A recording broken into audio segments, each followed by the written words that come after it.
Bismillah, alhamdulillah, wassalatu wassalamu ala rasulillah wa ala alihi wa sahbihi wa man walah.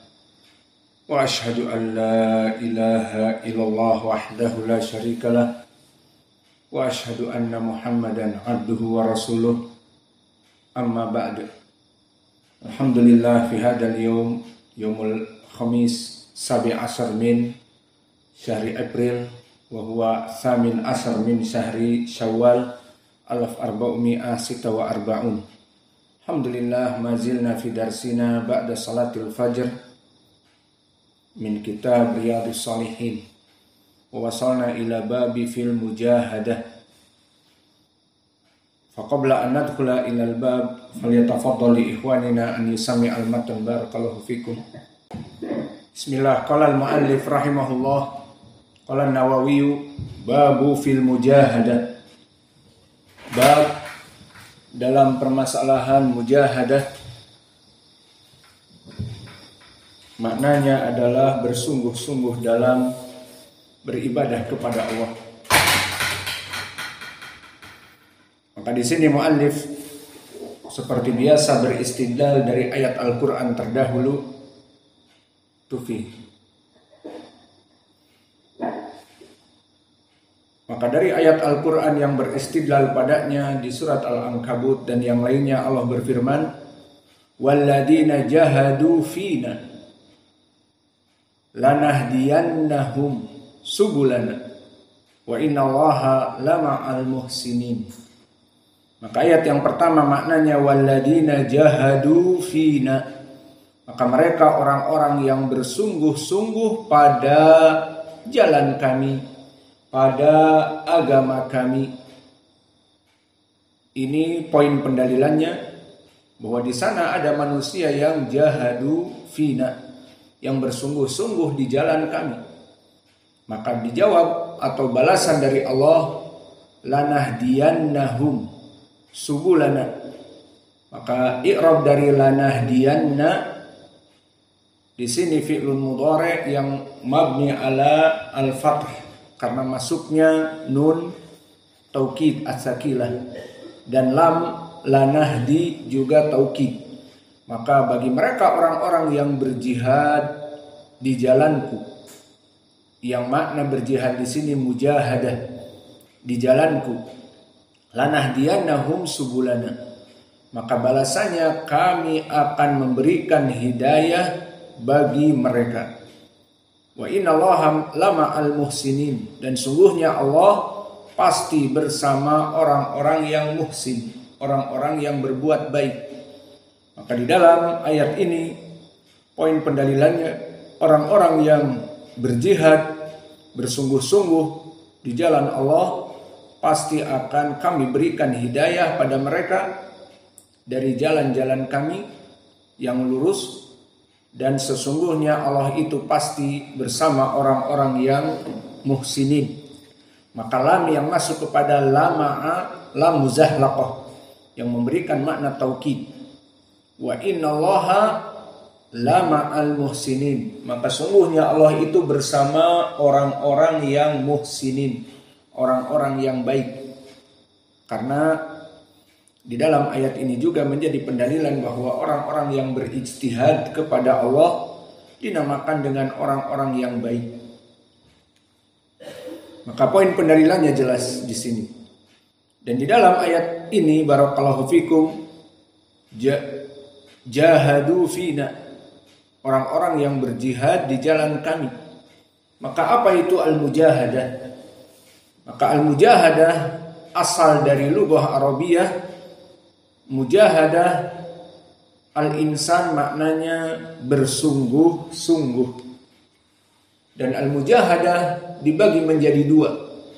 Mujahadah atas diri sendiri dan mujahadah kepada selain diri sendiri. Maka al-mujahadah kepada diri sendiri di sini jelas dia memperbaiki dirinya. Dia bersungguh-sungguh atas dirinya. Maka orang yang bermujahadah kepada dirinya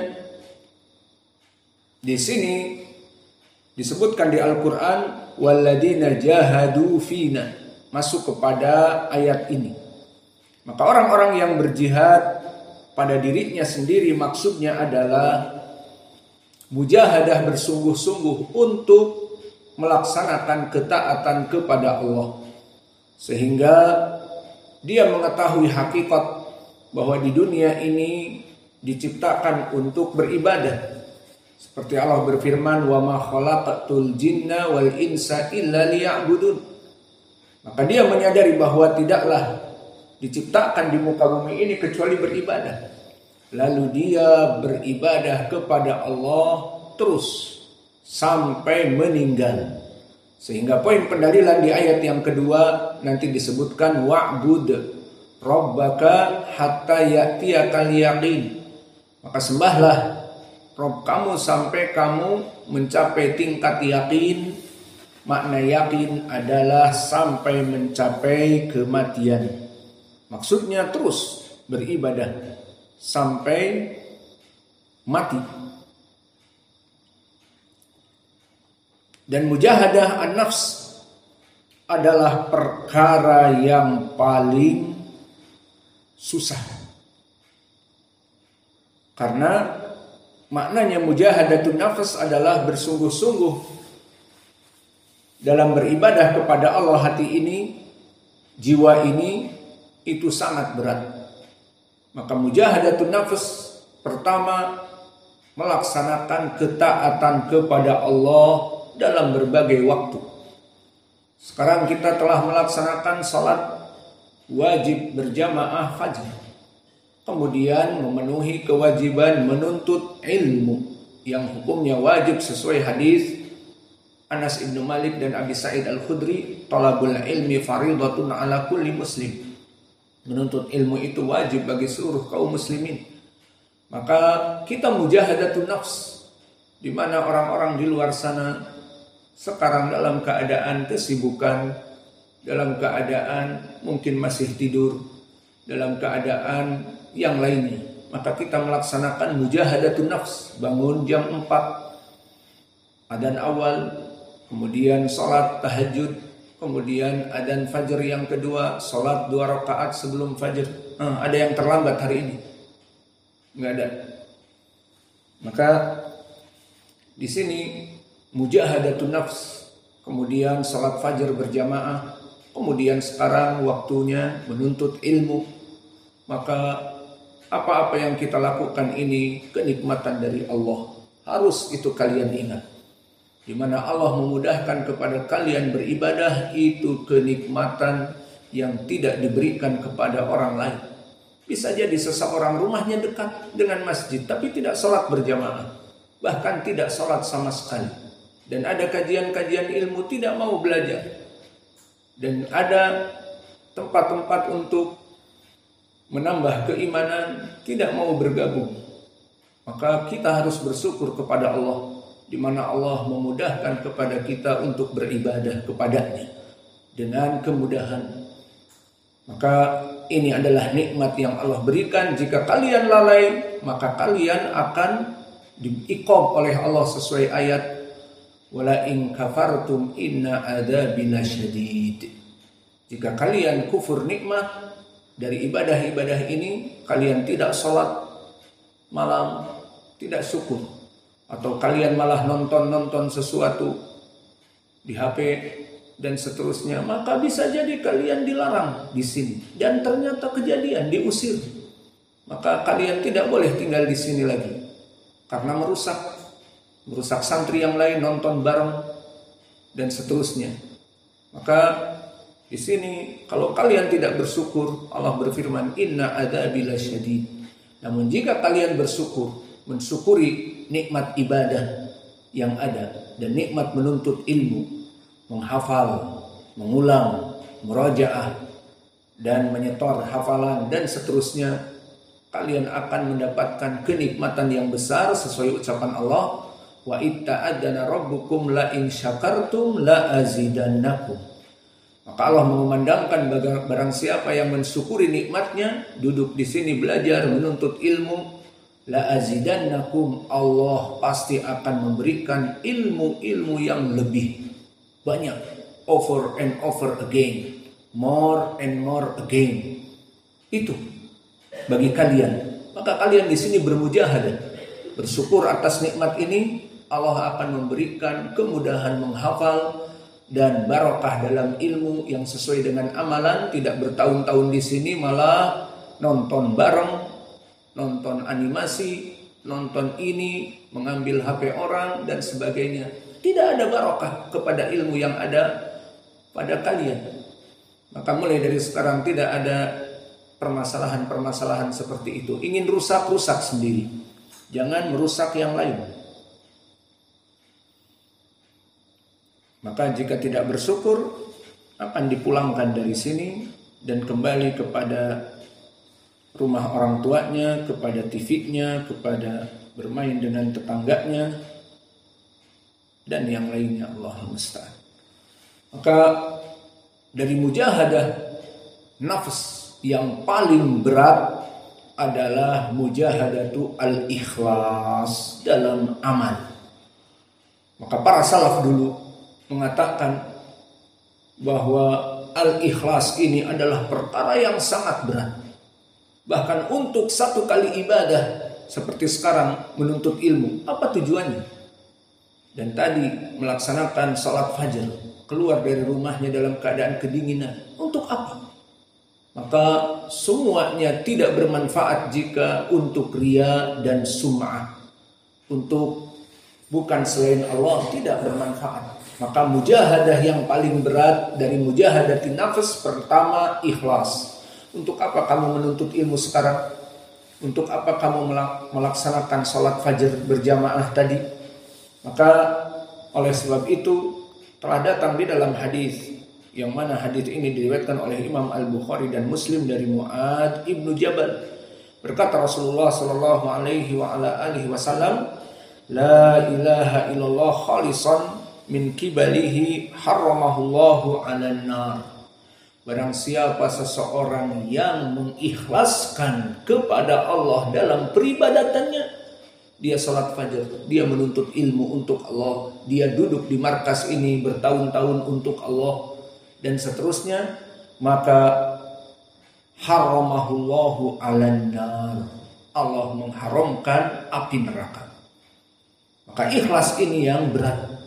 Maka mujahadah di dalam pembahasan kita sekarang dibagi menjadi dua, mujahadah li nafsihi, mujahadah seseorang untuk dirinya, dan mujahadah kepada selain dirinya. Maka untuk mujahadah kepada dirinya, tadi kita bahas yang paling berat adalah ikhlas. Dan bahkan seseorang jika dia niatnya bukan karena Allah, maka dia menuntut ilmu bukan karena Allah, dia tadi salat fajar bukan karena Allah, dan terus peribadatan-peribadatan yang dia lakukan bukan karena Allah, itu akan dibongkar oleh Allah.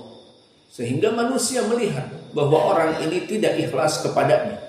Ibadah yang dia lakukan hanya untuk dilihat manusia dan didengar manusia. Dan ini telah datang hadis yang diriwayatkan oleh Imam Al-Bukhari dari Jundub ibni Abdullah, di mana Nabi Muhammad SAW bersabda, man samma'a Allahu bihi wa man wara'a ra'allahu bihi. Maknanya wa man ra'a ra'allahu bihi wa man samma'a Allahu bihi. Barang siapa seseorang yang riya, tujuannya ibadah untuk riya, dilihat oleh manusia, maka Allah yang membongkar hati mereka. Allah akan tampakkan di depan manusia bahwa dia tujuannya riya. Bagaimana alamatnya? Orang-orang yang riya itu, jika dia meniatkan ibadahnya untuk si fulan, untuk dilihat manusia, maka dia akan rajin.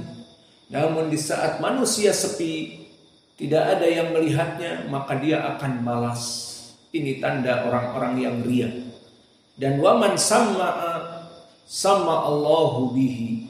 Barang siapa yang ibadahnya sum'ah, ingin didengar oleh orang di luar sana, bahwa si fulan rajin, bahwa si fulan hafalannya cepat, bahwa si fulan demikian dan demikian, Dikarenakan dia niatnya untuk sum'ah, maka sama Allahu bihi, Allah bongkar orang ini dia ibadahnya hanya untuk sum'ah. Maka kesimpulannya, mujahadah kepada diri sendiri adalah sangat besar, sangat berat, dan dia terbagi menjadi dua. Mujahadah kepada dirinya dalam ketaatan, terus melaksanakan ketaatan, dan juga mujahadah menjauhi larangan. Seperti tidak mengambil barang santri. Jika kalian hidup dengan santri yang lain disahkan, sabar, tangannya itu yang gak tahu, ingin mengambil HP orang, ingin mengambil uang santri yang lain 50, 100 dan seterusnya, sabar, ditahan tangannya yang memanjang seperti Fantastic Four misalnya, memanjang sendiri, ada uang panjang, maka ditahan. Orang-orang yang suka mencuri ditahan, orang-orang yang suka nonton ditahan di pondok ini. Jangan nonton perkara-perkara yang tidak baik. Maka di sini dia bermujahadah kepada dirinya dari perkara-perkara yang diharamkan dan tidak keluar tanpa izin. Maka yang punya motor jangan membonceng yang lain. Dia punya kebutuhan sekolah saja, tidak membonceng santri yang lain yang matanya jadi jelalatan di saat dibonceng lihat perempuan karena haus, berbulan-bulan tidak pernah lihat makhluk terkuat di dunia. Maka di sini ikut aturan yang ada dan taati dari peraturan yang ada agar tidak terjadi pengusiran dan kenikmatan akan terus berada pada kalian. Dan disebutkan di dalam hadis, orang-orang yang tidak bermujahadah mereka orang-orang yang munafik. Maka orang-orang yang dijadikan di dalam hatinya munafik, baik munafik i'tiqadi seperti di zaman Nabi dulu, atau munafik-munafik dari amal, yang mana sifatnya telah disebutkan di dalam hadis Abi Hurairah, idza hadatsa akdaba wa idza wa'ada akhlafa wa idza utumina khana. 3 sifat orang munafik amali, jika dia berbicara dusta bicaranya itu, dan jika dia berjanji dia akan mengingkari, dan jika dia diberi amanah dia akan melaksanakan khianah dari amanahnya. Maka ini sifat orang-orang munafik amali. Maka disebutkan di dalam hadis juga tentang keutamaan salat fajar dan salat isya. Asqalus salawat alal munafikin salatul isya wa salatul fajr. Walau ya'lamuna ma fihi ma la atauhuma walau habwa. Maka bagi mereka orang-orang munafik berat yang namanya salat fajar dan yang namanya salat isya. Mereka duduk di rumah-rumah mereka. Kenapa? Karena tidak kelihatan. Gelap dan dingin dan seterusnya. Maka lebih baik salat di rumah. Itu jika salat. Mungkin mereka tidak salat, orang-orang munafikin zaman dulu, karena tidak beriman kepada Allah.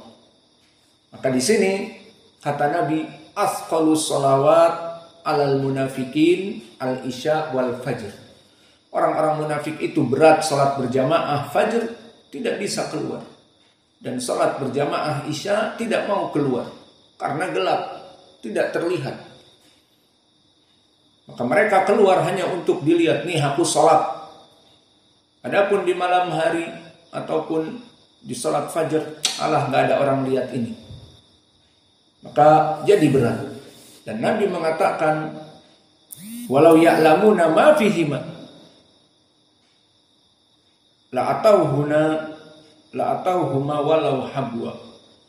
Maka jika mereka itu mengetahui apa yang Allah berikan pahala yang besar pada salat fajar dan pada salat isya, maka mereka akan mendatangi walaupun merangkak. Tidak bisa berjalan, bisanya merangkak. Ya sudah, merangkak saja. Maka ini jika mereka mengetahui bagaimana pahala pada kedua salat ini. Dan ini Allah mudahkan kepada kita. Maka kita harus bersyukur atas nikmat ini. Bukan bangun setelah adzan yang kedua, dipukul tiap hari, salat fajar masbuk dipukul. Maka ini menunjukkan tidak bersyukur kepada Allah. Dengan Allah mudahkan kepada kita salat fajar, salat isya. Tapi malas, mana mujahadah nafs. Maka kita mempelajari kitab Riyadhus Shalihin seperti sekarang ini sengaja.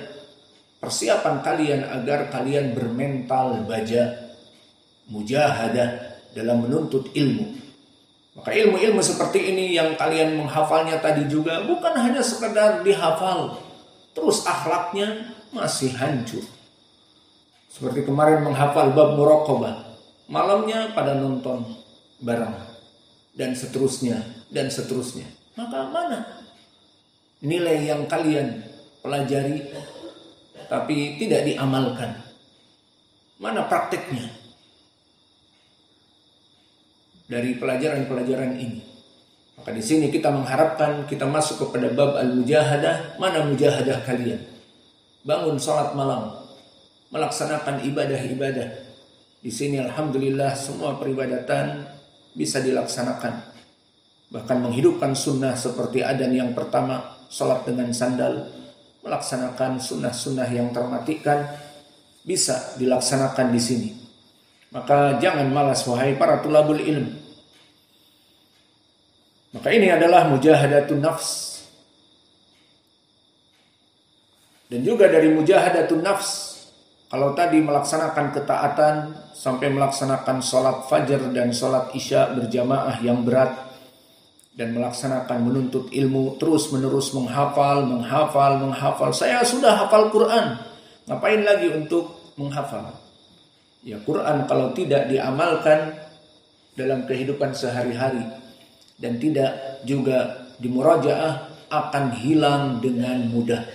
Seperti di hadis disebutkan, fa innahu asyaddu tafallutan minal ibil, bahwa Al-Quran itu sangatlah mudah kabur daripada unta. Maka unta jika tidak diikat, misalnya zaman dulu, zaman Nabi pergi ke masjid menggunakan unta ataupun safar dengan unta, tidak diikat, dia akan cepat kabur. Nah, Al-Quran jika tidak diikat dengan amalan, murajaah, menjadi imam dan sebagainya, maka dia akan kabur dari hati-hati kalian. Allahul musta'an. Dan begitu pun mujahadah kalau tadi melaksanakan ketaatan juga menjauhi larangan. Maka menjauhi larangan-larangan yang dilarang oleh Allah ini termasuk dari mujahadah.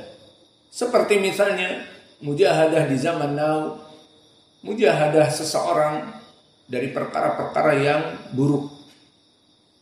Misalnya mujahadah seseorang dalam memanjangkan jenggotnya, dan ini fitnah besar bagi orang-orang yang di luar sana, terutama yang bekerja wallahu a'lam, mungkin polisi ataupun tentara, harus mencukur jenggot. Maka di sini fitnah yang besar. Nabi Muhammad SAW di hadis Al-Bukhari dan Muslim, khaliful yahud wafrul liha wa qussus syawarib. Maka lifestyle kaum muslimin itu dia berjenggot panjang jika diberikan jenggot, dan mencukur kumis. Bisa mencukur dengan habis, namun itu marjuh. Yang lebih baik qassu. Makna qassu adalah merapikan, tidak sampai melewati bibir. Qassu syawarib wa wafrul liha. Diriwayat wa uful liha. Diriwayat wa uful liha. Maknanya lifestyle kaum muslimin itu dia memanjangkan jenggot dan merapikan, memotong dari yang panjang dari kumis-kumis mereka. Maka ini kewajiban. Dan ini haram seseorang mencukur jenggot. Maka orang-orang yang tidak mempunyai kesungguhan dalam agamanya, maka dia akan mencukur. Meskipun dia bukan polisi atau tentara, dia bilang, semua orang mencukur jenggot, malu jenggotnya panjang. Kenapa? Disebut embe. Atau lebih parah itu teroris. Dari mana disebut teroris? Hanya alasan saja. Alhasil mujahadah seperti itu yang ada. Dan begitu pun menaikkan celana dari isbal, maka dikatakan mujahadah. Meskipun disebut kebanjiran. Dan begitu pun menahan dirinya dari addiction, kecanduan merokok misalnya. Maka merokok adalah perkara yang haram. Dikarenakan Allah telah berfirman, wala taqtulu anfusakum innallaha kana bikum rahima. Janganlah kalian membunuh diri kalian. Dan permasalahan membunuh diri kalian di sini jelas bahwa racun nikotin yang ada itu bisa membunuh, bisa menyempitkan peredaran darah di dalam saluran-saluran peredaran darah akan menyempit, apalagi yang ke otak. Dan nikotin itu akan menumpuk di paru-paru, akan menjadi pneumonia, sakit radang paru-paru dan radang pernapasan dan yang lainnya. Dan juga yang paling parah dari itu, rokok akan membuat kering dari kantong menjadi penyakit kanker, kantong kering. Maka ini bahaya yang paling bahaya. Allahul musta'an. Maka di sini seseorang menahan dirinya dari permasalahan tadi yang diharamkan, maka di sini mujahadatu an-nafs. Maka di dalam ayat ini kembali kepada ayat setelah kita mengetahui pembagian dari al-jihad, maka jihadun nafas itu yang pertama dan dia terbagi menjadi dua. Jihadun nafas fi ta'atillah. Seperti kalian sekarang menuntut ilmu dalam keadaan dingin, kayak Pak Daeng pakai jaket. Ini bukan di Ciamis, Pak. Dingin apa? Merasa kedinginan, kipas angin dimatikan. Dingin memang. Namun kita menggunakan air conditioner. AC nyala. Aneh kan? Orang di luar sana kedinginan, kita pakai AC. Al-muhim mujahadah kepada diri kita sendiri. Bangun jam 4 tadi. Jazakumullahu khair. Pada hari ini, pada salat malam semua. Semoga setiap malam seperti ini. Maka barakallahu fikum. Orang-orang yang bermujahadah nafas tadi dalam melaksanakan ketaatan dan mulai sekarang menjauhi apa-apa yang dilarang. Dilarang untuk nonton bareng di HP. Yang punya HP tidak menonton dan kita mengambilnya. Dan begitu pun jangan keluar tanpa izin. Jangan ada alasan dibonceng dan sebagainya. Maka ini masuk kepada, jika dilaksanakan oleh seseorang mujahadah ini masuk kepada pemberian hidayah oleh Allah. Seperti ayat tadi, waladina jahadu fina lanahdiyannahum subulana wa innallaha lama'al muhsinin. Maka ayat yang pertama ini adalah keutamaan bagi mereka orang-orang yang bermujahadah untuk dirinya menjauhi pengharaman dan melaksanakan ketaatan. Maka di sini balasannya dari Allah akan diberikan hidayah. Dan balasan yang kedua akan dijadikan dari orang-orang yang baik, muhsinin. Kemudian pendalilan dari ayat yang kedua, wa'bud rabbaka hatta ya'tiyakal yaqin, ini pun mujahadah untuk dirinya sendiri agar dia terus istiqomah sampai datang yakin. Dan makna yakin di sini menurut ahli sunnah adalah maut. Wa'bud rabbaka, ibadahlah kamu kepada Allah sampai datang yakin. Dari mana pendalilannya bahwa yang diinginkan maut? Pertama, tafsir salaf kepada ayat ini. Telah datang tafsir salaf dari Mujahid dengan sanad yang sahih dari Waraqah jami'an An Ibni Abi Najih dari Mujahid, sanadnya sahih, diriwayatkan oleh Imam At-Tabari. Dan yang kedua dari Salim, anaknya Abdullah bin Umar, dengan sanad yang sahih. Mereka berdua mengatakan, wa'bud rabbaka hatta ya'tiyakal yaqin, makna yakin adalah maut. Jadi ibadahlah kepada Allah sampai terus datangnya maut. Maka ini mujahadatun nafs. Terus sampai kapan kita mujahadah ini?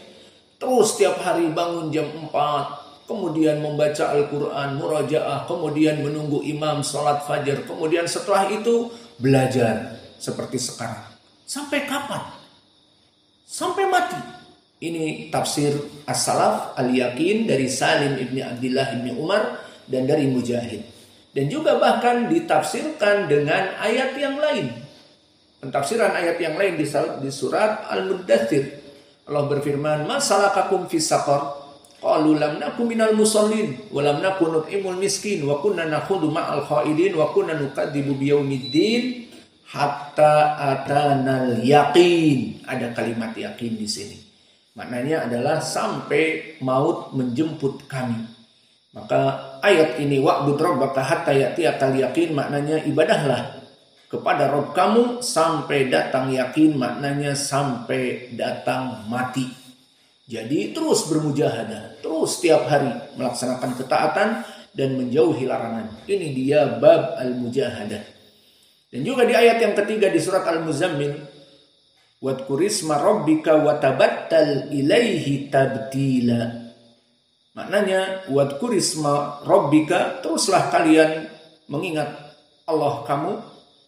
Watabattal maknanya inqita atau inqata ilaihi, maka putuslah hubungan-hubungan selain hanya kepada Allah.